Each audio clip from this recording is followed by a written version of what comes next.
reviewing the major completion components of this past year, I would like to request that each of you please refrain from asking questions during today's lecture. I know there will be completion date problems, but I want to be sure that I get in all the material that is required up until this date. Now just wait. There will be time for questions later.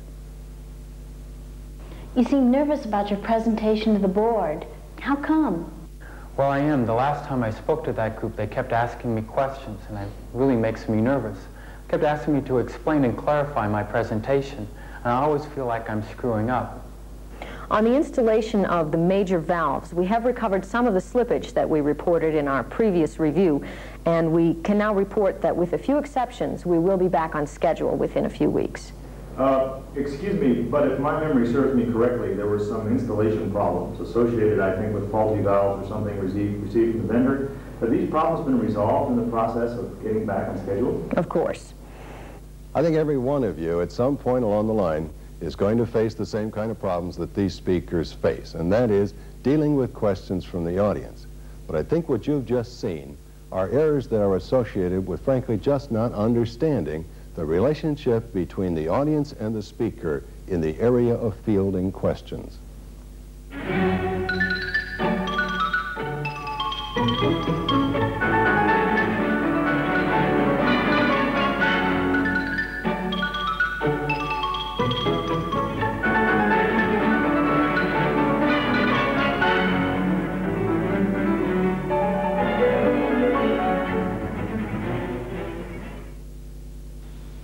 I suspect it might be kind of nice if you could make a technical presentation, begin at the beginning, end at the end, and say, thank you very much. But you know, as well as I do, that when you make a technical presentation, you're going to have people in the audience who are going to be saying, excuse me, I don't understand, and they're going to start popping questions at you during the presentation itself. Now, one of your responsibilities as a technical presenter is to handle or field those questions and do it accurately, quickly, and without losing the professional aura of the presentation itself. And that's what I want to talk about on this program is questions and answers, or fielding questions. Now, to start with, I think it's important to recognize that the attitude towards questions is going to determine some of the things that happen.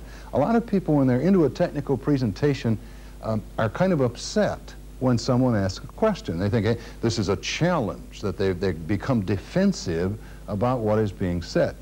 I don't view questions in that way. As a matter of fact, I view questions from an audience as the prime opportunity for getting communication going and getting your point across. Very simply because, go back to the very beginning of when we talked about building the extemporaneous presentation, we said, do an analysis of the audience. Now, at that point, you're making a lot of assumptions about what the audience wants to know or about what they need to know. We said, find out what the level of the audience is, all right? You assume that you are accurate in determining what their level of comprehension is. All of these are based on assumptions. But when somebody asks you a question, now that's different. Now that you don't need to make any assumptions whatsoever about what the audience wants to hear. They've just told you exactly what they want to hear. Now you know that you can meet their needs. That's where you have your primary opportunity to hit the audience where they want to be hit. They tell you literally, this is what I want to know. So I think you should view questions from an audience not as a challenge, but as an opportunity to communicate. Now, with that attitude in mind, a couple of things that need to be said about fielding questions. And I want to begin by focusing on your role as the speaker. To begin with, very simply, when someone starts to ask a question, listen carefully. Now, there's a couple of reasons for that. Well, there's three, actually. One, I think it's important just as a matter of courtesy, if nothing else. You get a bunch of people sitting in front of you and you're making a presentation. Many times, they're asking a question is some kind of admission that they did not understand. And I think if you've sat in an audience circumstance, you know there are times you say, I don't know if I should ask this or not. And you look around at other people. All right, well, if someone makes a commitment to ask a question, you owe them the courtesy of listening. Second reason is also obvious. If indeed your purpose is to meet the needs of the audience, then you have to listen to find out what it is you're supposed to meet. That is, what do they really want to know? Then I think there's a third reason for listening carefully. If you recall when we talked about listening traps, I mentioned trigger words. I'll bet a lot of you have been in a circumstance when you know, a team presentation, you're going out to talk to the audience and somebody is sitting around saying, boy, I sure hope they don't talk about this, or boy, if that comes up, we're dead in the water. You know, you get your own sensitive areas. And then you get in front of an audience and somebody asks a question and they use just the right word.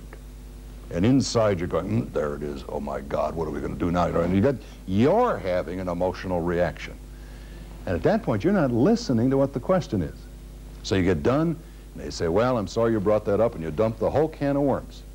And that's the point at which the person in the audience says, well, that's not what I asked exactly, but I find it fascinating, so let's pursue it. Well, you've been hoisted on your own petard. So listen carefully, and as a matter of fact, the second point that goes along with that, from a speaker's point of view, learn self-control.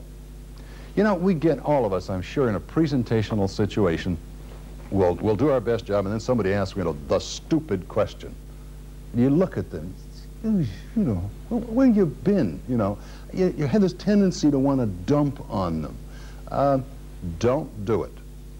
No matter what kind of question is being asked to you, even whether you're being hassled or not, keep your professional cool, because the degree to which you can maintain self-control is the degree to which you allow your mind to function.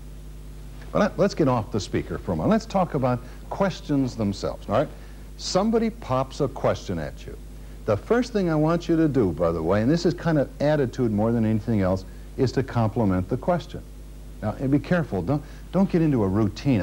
I sat in a presentation once and there's a lot of questions, and every time somebody asked a question, the speaker said, that's an excellent question, and I'm glad you asked. The next one, that's an excellent question, I'm glad you asked. Pretty soon we were all sitting there saying, that's an excellent question, we're glad he asked. That kind of routine, I think, is deadly. As a matter of fact, it isn't anything that you say as much as it is the way in which you respond says to the audience, I am glad you raised that. That's a good question. By the way, even if it isn't a good question, remember, the stupid question from the audience may be asked not because they're ignorant. It may be asked because you didn't do a very good job of explaining it to start with. So always give them the benefit of a doubt. Now, the second thing about questions is when they're asked, and if you're not sure you understand what the question is, then seek for clarification. Now, if it's nothing more than you don't hear it clearly, they may use language that is not quite as accurate as it should be. If there's any confusion at all, they say, now, I'm not sure I understood. Are you concerned about, and you mirror back. And in the process of mirroring back, you have an opportunity to clarify what they want to know. Occasionally, you're going to find somebody start a sequence of questions. They'll ask you one thing, and then another, and then another, and it becomes pretty obvious where they're going. That is, that they have a broader concern and that they're using this routine as a stepstone to get someplace. If you understand the intent, then speak to the intent. Don't drag it out of them syllable by syllable, but go to the broader concern as you perceive it being requested by the audience. Once in a while, somebody will ask a question in a presentation that, well, frankly, you do not want to answer at that time. Now, and there's a couple of ways in which this happens. If someone asks a question and you know you're going to cover that question in, 10 minutes in another point, perfectly legitimate to say to a person, I think it's an excellent question, but I think it would probably make a great deal more sense if I answered that in the context of such and such, which I'm going to do in about 10 minutes. Would you mind waiting? Now, that kind of request will usually be honored. Another time of diversion is that you may be making a technical presentation and everybody in the audience is interested in kind of the level at which you're operating except one person. And that one person wants to get right down into the nitty-gritties and into the details. And so they begin to kind of jump you, not with challenging questions, but with questions that really tend to get much more detailed than you want to get.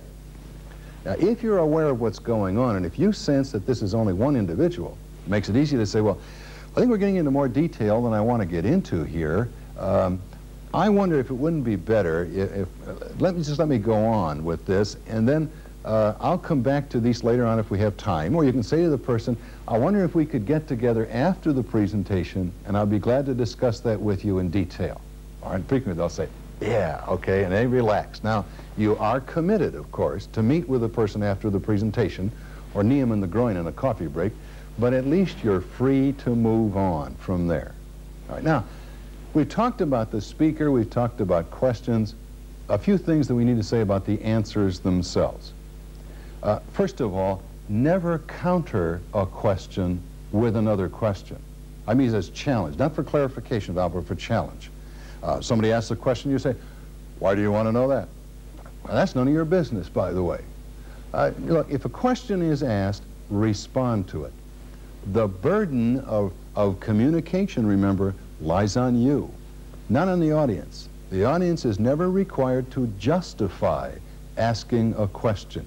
You cannot challenge them. Now, if you've answered a question, it's a good idea to find out whether you've satisfied the needs of the audience. And you answer and say, does that take care of your question? Now, they say, yes, it does, thank you. Fine, you're free to move on. If they say, no, that's the reason it doesn't get what I want, that's good information. You may, in good conscience and in true faith, say, this answers your question, sir, and they're going to go back and say, I'm afraid it doesn't. It always gives them an opportunity. Another thing about answers, never answer with a monosyllable, all right, a one-shot situation. You get somebody up there and said, sir, I've listened very carefully to your presentation on the advantages of PRT, but we still have some major concerns that are expressed by virtue of our analysis of the potential growth of our community. As we see it now, we recognize that PRT could work within the confines of the scope with which you have identified, but on the other hand, as we look at the demographic considerations and as we look at the expansion of the industries that are associated with our particular area and our skill base and everything else, we can anticipate the possibility that our current population and our current transportation needs, as they are clearly identified on the basis of your study, are likely to increase by as much as 4 or 5-fold in the next probably 15 to 20 years. Now, my question is a very simple one. Is this particular design, as you have presented it to us here, one that is compatible for the kind of expansion that is associated with this quantum leap in population and in transportation needs? In other words, can we look at this system today and see it as the beginning point for the expansion into the future? You say yes. Are there any other questions? Yes. Look, guy stayed up all night writing the question and you brush up. Sure, buddy, what else do you want to know? Now, sometimes the answer is yes, no, 14. You know, I don't care what the answer is.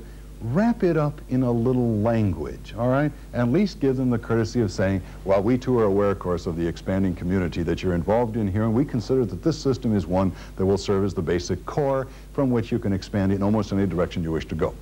And that's essentially, by the way, the same answer, but it gives it a little bit more care and treatment. And once in a while, somebody will ask you a question that leads very naturally and very nicely into the next point that you want to cover in your presentation. When that happens to you, use the answer as a transition. Now, when you make the transition, don't be cute about it. It's a relatively straightforward situation. Someone has asked a question, that's where you want to go next. That's exactly what you say. I'm glad you brought up that question because that's the next thing I want to cover, and you move on. You know, talking about questions and answers kind of makes it more obvious to me the single biggest weakness of the television medium. You may have questions, and I don't have an opportunity to answer them. So I think to help overcome some of the difficulties of that, we've asked several people to view the programs and hopefully to ask the kind of questions that you might ask. Kind of to serve as a surrogate. So they have viewed the programs, and now they are ready to ask what questions have occurred to them. I want to start, by the way, by thanking all of you for viewing the programs and generating whatever questions came to your mind. We really appreciate that. Who wants to start? I've got a question, Jim. When you talk about the overhead projector, you recommended the use of a revelation card. My boss calls that the peekaboo system, and he hates it. So what should I do? Well, just from the point of view of economic security, don't do it, all right? And this is true, by the way, of all of these things that we talked about. They get a lot of techniques, and we can talk about the value of doing them and what it does for an audience, but if you know that an audience doesn't like something, like turning it on or off, using a revelation card or something like that, just don't do it. Most of the techniques that are associated with this were kind of designed for, you know, the overall general effectiveness. They work sometimes, they don't work sometimes. If you know it doesn't work, just don't do it. Does that help? Fine, thanks. Okay, good. Say, I got a question. Yeah. You know, looking at these programs, I notice you use humor every once in a while to make a special point. Do you recommend the use of humor in a technical presentation? Kind of no, I guess I have to respond, Earl, because the difficulty with using humor is, first of all, you've got to be willing to fail. Remember we talked about being yourselves almost all through this whole thing. Humor is kind of natural to me. I use it a great deal. Not always successfully, obviously, but I do use it. And I don't mind once in a while something dies on me. But if you're not used to using it, and you get in front of a live audience and you give them your best one and it dies, it's awfully hard to maintain your cool and confidence and keep on going. And of course, the other danger is if you're talking about a very, very serious subject matter, like nuclear safety, humor probably is out of place. Wit does occur. Wit, by definition, is a kind of play on words, punning, a response of that nature, and if it's kind of natural, do it. But I wouldn't plan it in. Does that answer it? Yeah, thanks. Okay. I was wondering something, Jim. What would you suggest? What should we do when your time is limited and the audience asks so many questions that you really don't have time to make your presentation? That's one of the, I'm glad you raised it, by the way, because that's one of the reasons why the overview, remember we talked about that at the very beginning, that's one of the things that's critical about it. When you stand in front of an audience and you say, we're going to cover 4 things today, and you outline them, 1, 2, 3, 4. Now, the whole audience knows where you're going. They have a sense of the continuity of the presentation. And you get into number 1, and they start to really dig. There's 2 things maybe involved. That may be the most critical thing in your presentation. It may very well be that that audience response is telling you, hey, 2, 3, and 4 aren't that critical. Number 1 is the winner.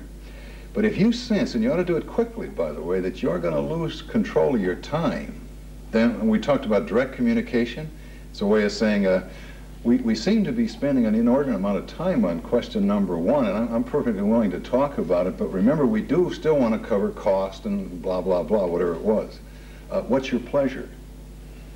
And if the audience says, well, okay, let's go on, usually there's one decision maker out there who will speak for the group. I say, we'll go on and we'll come back if there's more time, then you're free to do so. But if they come back and say, let the rest of it ride, this is it, well, then that's it. But you see where the overview is? That's what gives everybody a sense of what's going on. Without it, you have no recourse to go back. But the simple thing to do is if you get stuck in a situation of that nature, share the dilemma with your audience.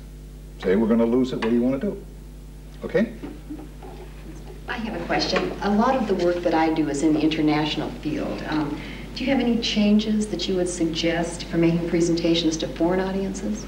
Unfortunately, I do. As a matter of fact, with a foreign audience, the one change I would make right off the bat is that I wouldn't pay too much attention to anything in any of the 10 programs. Remember, language and the use of language and communication is very heavily culture-bound. So that everything I think we've talked about is kind of based on, well, it's not only on Western, it's based on American audiences, American perceptions of professionalism, and things of that nature. For instance, we talked about avoiding jargon. That's even more important. If you're talking to a foreign audience, you even have to avoid colloquialisms because they don't always translate. The heavier the technical language with a foreign audience, the better off you are because that's more likely the English that they understand. But boy, there are cultural variations you just wouldn't believe.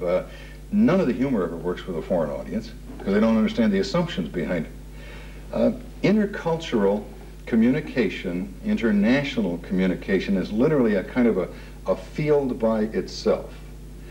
I would tend to say that the attitudes that we've talked about in the programs will probably hold true because they're human-based. The techniques I wouldn't want to guarantee any of them with a foreign audience, because they may run counter to the culture of the people to whom you're speaking. So for the international work, take it with a grain of salt, all right? Any others? No. They seem to be running well. You know, occasionally we get involved in public hearings where lawyers are asking you questions, and does this affect the way you should respond, especially if you feel, if it is an adversary situation? You know, as a matter of fact, it's a good follow-up, because it's almost as foreign a communication event as is the foreign international audience. In an adversary circumstance, the one with which I am most familiar, for instance, is the Nuclear Regulatory Commission hearings, for instance, on a permit to construct a nuclear power plant. Well, what happens in a circumstance of that nature is that you have counsel, legal people representing interveners and people who don't want it, and it's a very, very tight legal situation. Now, that does change the ground rules. It changes it from the point of view, for instance, we talked even earlier today about speaking to the intent of a question. As you kind of get a direction of where they're going, then don't drag it out of them. That's not true in a legal circumstance. If you are, quote, under oath in a legal circumstance and someone asks you a question, you respond very specifically to that question and never go beyond the limits of that. There are a lot of things associated with it. You need to be very cautious, for instance, in a legal circumstance, that you never get outside your own area of expertise. And, you know, most of you, when you work in an engineering context, you kind of get to know a little bit about other people's areas, all right? So the mechanical knows a little bit about the electrical and all the other things that go along with it. And that's when you've got to be careful, because they ask you a question. Many times your answer is, I am not qualified to answer that. And there's a whole series of other things. Frankly, there's too many to go into at this point, but it does change the rules a little bit. The very fact that it is adversary is different than the kind of circumstance where we've been talking about, which is a more open, mutual goal-centered kind of communication. All right? Say, you know, there's something that's always bugs me. At some meetings, you have to have sort of a handout beforehand. You know, you give out your visuals to the audience and things of this kind. Otherwise, they aren't going to understand what you're going to do. And yet, during that time, there's the problem of holding the audience attention. How do you do that? We did allude to that earlier, that you do kind of lose control in the process. But there's one thing I think a distinction needs to be made. I work with a number of corporations where they say, indeed, while we go out to talk to the customer, they say, you send us a packet of your visuals ahead of time. They want them for taking notes. And we say, well, we want to give them handouts too, because they take notes on them. Well, if you anticipate in advance that the audience will want to have in their hand when they leave detail, then I'd say you make up two sets of visuals. If you're forced into this, first of all right? One set of visuals meets the criteria we talked about in the programs. Visibility, clarity, simplicity. The other set, I don't care frankly what's on it. You can do anything you want with it, by the way. You can have all the detailed notes you want and hand it to them, because if they're going to be distracted, they're going to be distracted. And there isn't a thing in the world you can do about it. Reduce the amount of handouts. Maybe sometimes the best way to do it is to have your handouts stacked up on a table, and you say to them, I've got all this information, and I'm going to give it to you in just a moment. Before I do, there's a few quick remarks I want to make, and then you make your presentation, all right? And then when you're done making your presentation, then you hand it to them. I think we have kind of run out of time, unfortunately, because I would just as soon keep going on this. And again, I would like to take the opportunities to express my appreciation. Thank you very much, by the way, for giving us of your time. Thank you, Jim. Well, my audience is now gone. My questions are over. And as a matter of fact, the program on fielding questions is over. And since this is the 10th program in our series, this wraps up the series. Now, one of my responsibilities right now is to do what I said you had to do in making a technical presentation in the very first program. I said you've got to introduce, you've got to develop, you've got to conclude. The time has come for me to conclude. Now, in trying to summarize what we've talked about on 10 programs, rather than go over each one of them individually, what I'd like to do instead is to call your attention to what we call the 3 basic questions of communication. These are the questions that are in the mind of an audience, even if they're not able to articulate them. And these are the questions that you must be sure you have answered each time that you make a technical presentation. The first one is very simple. What do you mean? Question directs itself at the clarity by which you have communicated the information. To answer that question, in this series we've concentrated on such things as language, identifying topics, organizing the topics, making use of internal summaries and concluding summaries. We've talked about the degree to which visual information communicates the nature of what it is you're trying to say. But unless you are recognized as the world's greatest authority, by the way, even if the audience understands what you mean, they're going to have a second question, and that is, how do you know? Why should they believe you? Believe it or not, the single most important aspect of proof, if you will, is organization. That is the clarity with which your ideas are presented. Logos again. The concept of logic. Obviously, supporting material, visual material, summaries, these are all a part of establishing proof also. But you know, if you make a technical presentation, the audience says, hey, I know what you mean, and I understand how you know, there's still one question left, and is possibly the most critical of all, and that is, what difference does it make?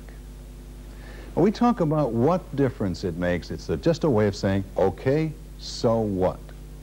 That is, in the long run, the one question that we've really spent the most time focusing on, because it is that question that has led us to our constant focus on the audience. We begin by looking at what the audience needs or wants. We talked about organization in reference to the audience, visuals in reference to the audience, questions in reference to the audience. Everything is audience-centered. And I want to reinforce that as a final point. I hope on the basis of what I have talked about and what we've shown here, it will make it a little bit easier for you to stand in front of an audience, tell them what you mean, tell them how you know, and give them a sense of why it is significant to them. I hope also that in the process of having watched the series, that at least some ideas have caught hold, that some technique you will use and find effective. And if we can do that, then I will consider what I have done to have been worthwhile. So at this point, all I can say is go on out and give your technical presentations, and I wish you good luck.